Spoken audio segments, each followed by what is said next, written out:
Speaker साहब, मुझे किसी औरत से किसी मर्द से कोई बैर नहीं है। मेरे रिश्तेदार हर सियासी पार्टी में हैं, बल्कि मुझे तो अक्सर जब हम गवर्नमेंट में थे मुझे डांटे पड़ती थी कि इसके रिश्तेदार तो पीपल में भी हैं, ANP में है, ये कॉम्प्रोमाइज है, एट्सेट्रा एट्सेट्रा।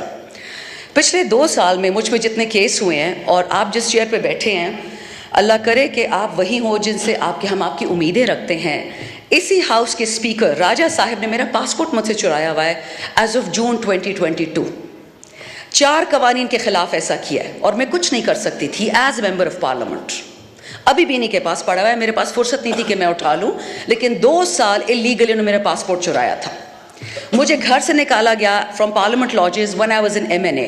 मुझे नहीं निकाला जा सकता था, I was supposed to stay there and 35 people came from CDA and the police. अब एक CDA पर डालता है police, I don't mind, I am sacrificing for Pakistan. ना इमरान खान ने सारी उम्र जिंदा रहना है, ना मैंने वतन के लिए सैक्रिफाइस दिया। पर जनाब स्पीकर, जब मेरे जैसी औरत आप अटेम्प्ट करेंगे कि जी पीपल में जाओ, नून में जाओ, खटक के पास, तरीन के पास, मैं क्यों जाऊँ? खटक और तरीन तो पहले से मेरे रिश्तेदार थे, मेरी तो उनसे वैसे नहीं बनती थी, तो मैं उनकी पार्टी में क्यों जाऊँ? वो तो जो हमारी पार्टी थी मुझसे नहीं लगती थी। स्पीकर साहब, यू डोंट नो मी, मैं एक लड़ाका हूँ, हमेशा से थी। मैं हर किसी के साथ लड़ती हूँ, अपने लीडर के साथ भी लड़ी हूँ, हक के लिए लड़ती हूँ। और आज आपको ये बता दूँ कि जितना झूठ इस कुरान के नीचे बोला जा रहा है ना, आई स्वेयर टू गॉड मेरी हड्डियों में दर्द शुरू हो जाती है। ये बजट लोगों को बर्बाद करने के लिए है। और सर, आप भी पाकिस्तान में रहते हैं, आपके मुलाजिम होंगे, आपके कोई गरीब रिश्तेदार भी होंगे। ये जो बड़ी बड़ी अंग्रेजी हमें सुना रहे हैं, oh this salary tax and that digitization, sir you are destroying digitization. आप कंप्यूटर्स पे टैक्सेस लगा रहे हैं, किताबों पे, हार्ट स्टेंट्स पे, चैरिटी हॉस्पिटल जिस पे 50 से ज़्यादा बेड हों, आपने फार्मास्यूटिकल्स की 18% शरह बढ़ा दी है, रॉ मटेरियल की 18% उस अस्पताल पे टैक्स डाल दिया है। लेकिन जो मालदारों के हॉस्पिटल्स है सर, वो तो लंदन में है, भगोड़े तो लंदन चले जाते हैं, वहाँ सारे इलाज करते हैं। तो यहाँ पे लोग क्या करेंगे? जनाब स्पीकर, आपने अगर मेरी लास्ट, क्योंकि 3 ही मेरी बजट स्पीचेस थी, फिर तो हम फारिग हो गए, जो मेरी 3 बजट स्पीचेस थी, मैंने कभी भी उसमें पीपल या नून को नहीं डांटा था, अपनी ही हुकूमत को पकड़ती थी मैं, और आज भी मैं यही करूँगी। हम जब छोड़ के जा रहे थे किटी में $17 अरब, $21 अरब हमने कर्ज़ों में दे दिया। 32 बिलियन पाकिस्तान की हिस्ट्री पहली दफ़ा रेमिटेंसेस आई, 36 बिलियन आपका पहली दफ़ा एक्सपोर्ट हुआ, 6% आपका ग्रोथ रेट था। कोविड के बावजूद ग्लोब कहता था, न्यूज़ वीक और पॉलिटिकल जो साइंटिस्ट, ये जो बड़े बड़े इश्तिहारी अखबारात हैं, इसमें तो हमारा कुछ लेना देना ही नहीं है। उन्होंने बोला कि Pakistan is amongst top 3। UPDM have destroyed this country for what purpose? आपको खान का चेहरा नहीं पसंद था, बाजवा के साथ मिलकर वोट ऑफ नो कॉन्फ्रेंस करा दिया, नो प्रॉब्लम, ठीक है, नहीं पसंद खान साहब, इलेक्शन क्यों नहीं करवाए? 4 हफ्तों के अंदर अंदर इलेक्शन कराते, 6 हफ्तों में कराते, आना तो इन्हें नहीं था। बट प्रॉब्लम यह था कि पहले चाचा को प्रॉमिस था PM ऑफिस, फिर उसकी भतीजी को प्रॉमिस था, फिर किसी और के बेटे को प्रॉमिस था। यहाँ पे अनइलेक्टेड बेटियाँ आ जाती हैं, कोई इलेक्शन करता नहीं है। Sir, democracy is the best revenge, vote को इज्जत दो। उसकी तो धज्जियाँ उड़ा के रख दी हैं। ठीक है, आपको PTI नहीं पसंद, आपको पाकिस्तान से क्या दुश्मनी है? 46 साल से इस मुल्क में ये 2 ख़ानदान टिक टैक खेल रहे हैं। अगर पाकिस्तान ठीक करना होता तो किसने रोका था इनको? ठीक कर लेते। 3 दफ़ा एक प्राइम मिनिस्टर, एक ख़ानदान, तीसरी दफ़ा दूसरा। ये जो हमारे लोग आयल्स में बैठे हुए हैं, जो लोग हमें सर्व कर रहे हैं, जो हमारे घर में मुलाजिम हैं, इनके बच्चे बच्चियाँ कभी सोच सकते हैं कि हम PM बनेंगे या हम CM बनेंगे अगर नाम के पीछे जरदारी और शरीफ ना लिखा हो? A pox on a country which is ruled by 2 families and who have wreaked it into the ground. अब ये ज़रबे इस्तेकाम, आई डोंट नो ये तरीन साहब की पार्टी से इनको क्या प्यार है। बाय द वे स्पीकर साहब, अब मुझे पता है इस पे नाराज़गी होगी, बट हो जाए, डजंट मैटर, मुझ पे पहले ही बहुत पर्चे कटे हुए हैं। हमारी 2 ख़वातीन थी PTI की, जिनका कोर कमांडर हाउस से दूर दूर खड़ी थी। एक आज असेंबली में बैठी हैं, एक आज जेल में बैठी हैं। फ़र्क दोनों में ये है कि एक ने माफ़ी मांग ली TV एंकर से, और TV एंकर ने माफ़ करके IPP में ढा के इस हाउस में ले आए, और दूसरी बेचारी जेल में सड़ रही है। एक 3 स्टार जनरल की वाइफ, 3 स्टार जनरल, उसका ये गुनाह था कि वो हाथ में माइक्रोफोन और लिबर्टी में खड़ी थी। That is it sir. So this is the honesty and decency with which we deal with the women in our country. Punjab is the backbone of Pakistan, honourable speaker. Punjab नहीं हो तो पाकिस्तान नहीं होगा। और हम क्या करते हैं कि जिस औरत ने कोरोना से और कोविड से पूरे पंजाब को, पूरे पाकिस्तान को बचाया, उसको हमने जेल में डाल दिया। Because that is what she deserves. जो चोर होता है वो प्राइम मिनिस्टर बन जाता है, प्रेसिडेंट बन जाता है, और जो शरीफ होता है वो जेल चला जाता है। माशाल्लाह, ये तो इस मुल्क का हाल है सर। जाएंगे कहाँ सर? मेरे पास तो फॉरेन पासपोर्ट भी नहीं है, हम कहाँ जाएंगे? हमारे 10-10 हल्के में लोग हैं, 10-10 लाख, वो लोग कहाँ जाएंगे? 2 डिफरेंट प्राइम मिनिस्टर्स ने ये बात कही है इस वतन में। शर्म की बात है कि जिसने जाना है तो चला जाए, कहाँ जाए? 350 बंदा एक बोट में कैप्साइज हो जाता है। किसी ने उनके खानदानों का पूछा? कोई पेंशन दी, कोई प्लॉट दिया, कोई तमगा दिया उनको? This is what we doing to youth. Honourable speaker, in the last 2 years आपके पाकिस्तान से 15 लाख पढ़े लिखे बच्चे बच्चियां चले गई हैं। बहुत अजीम पाकिस्तान है। एक्सपोर्ट्स की शरह देखें, फाइनेंसिंग की शरह देखें। ये हम तो नहीं कहते सर, जो किताब है ये लोग छाप रहे हैं, मैं तो उससे पढ़ के बताती हूँ। लेकिन मुझे ये बताएं कि इस पाकिस्तान के साथ करना क्या है?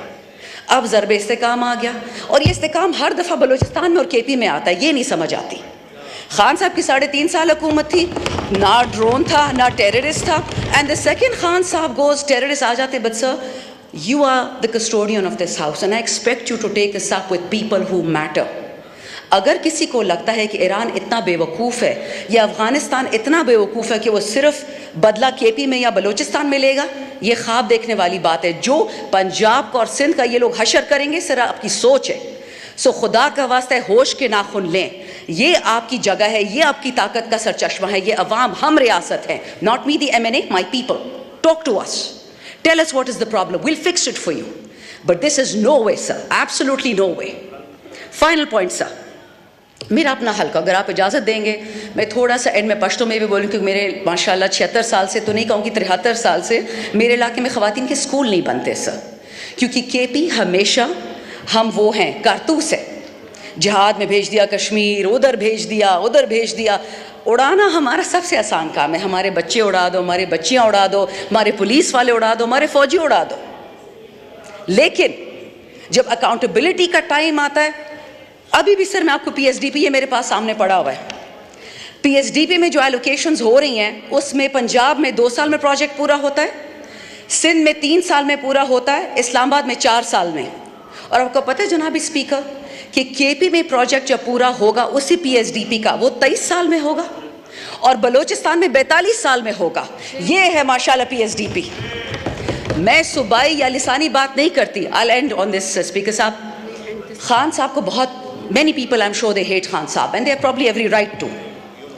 लेकिन एक बात मैं बता दूं स्पीकर साहब, वो बंदा पंजाबी, सिंधी, सुनी, शिया, बलोची, AJK की बात नहीं करता, वो पाकिस्तान की बात करता है। वो कहते हैं मेरे पाकिस्तानियों, और वो इसलिए जेल में बैठा हुआ है। क्योंकि जब तक डिवाइड एंड कॉन्कर नहीं होगा, ये मुल्क गलती से कामयाब भी हो सकता है, ये मुल्क गलती से मालदार भी हो सकता है, खुशहाली आ सकती है। वो गरीब मांगता क्या आपसे स्पीकर साहब? You being the government, school, अस्पताल, सेहत कार्ड तो मरियम बीबी ने काट दिया, दवाइयों पर 18% ड्यूटी उसके चाचा ने लगा दी। सर लोग कहाँ मरे हैं ये तो बताएं। 2-3 चीज़ें स्पीकर साहब, मेरे हल्के में FR पेशावर जो हिस्सा है, 15 साल हमने कुर्बानियाँ दी हैं सर, 15 साल, और उसका डिसप्रोपोर्शनेट इम्पैक्ट मैं आपको ये बताऊँ कि सर एक गाँव है जहाँ पे 10 में से 3 ख़वातीन बेवाएँ हैं, फ्री की बेवाएँ हैं, प्लॉट्स वाली बेवाएँ नहीं हैं, उनको कुछ नहीं मिलता, उनका कोई पूछने वाला भी नहीं है। पिछले साल पेशावर में बॉम्ब ब्लास्ट हुआ पुलिस लाइंस में, मैंने टीवी में सिर्फ ये इंटरव्यू दिया कि why is it that KP and Balochistan are always targeted as per general Musharraf's book. उसने तो डायरेक्शंस दी थी ना। उसके बाद से जी मुझ पे FIR, एक सेडिशन की कटी, दूसरी कटी, परवाह नहीं है, मैं सच कह रही थी। लेकिन स्पीकर साहब, जिस हल्के ने 15 साल पाकिस्तान के लिए खून दिया है, आज उसके लिए बिजली नहीं है, और बहाने तो इतने हैं कि सर मैं शुरू करूँ ना ख़त्म ही नहीं होंगे। I won't even go into that, but let me tell you one thing sir, मैंने खुद अपने हाथ से परसों 12 फीडर खोले जो 10 महीने से बंद थे।